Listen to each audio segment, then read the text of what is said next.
I am Dr. Amrita Gogia, Associate Director and Head of the Dental Department at Medanta, Gurugram. So let's understand what is sleep disordered breathing.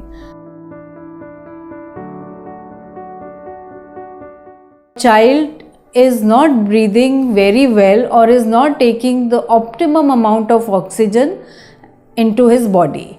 So we all know how important the oxygen is for our well-being and for our body, and I think the COVID has taught us this in a very hard way. So the most common cause of sleep disordered breathing is an obstruction in the airway.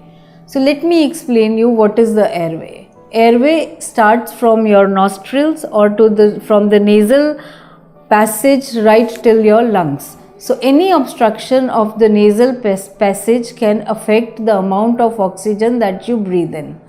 So this obstruction can happen because of something as simple as having frequent allergies or blocked noses because of pollution, because of allergies, or it can be because of enlarged tonsils, adenoids, or any physical obstruction in your nose. The second most common cause for this is when you have small jaws.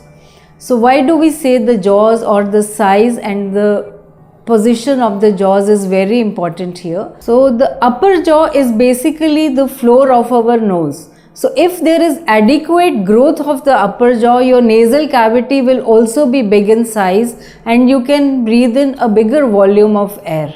Similarly, the lower jaw, what lies behind our lower jaw is again the airway. So if your lower or upper jaws are pushed back a little, or they are placed backwards, they can compromise on the volume or can press or decrease the volume of your airway, and you again don't take in adequate amount of oxygen.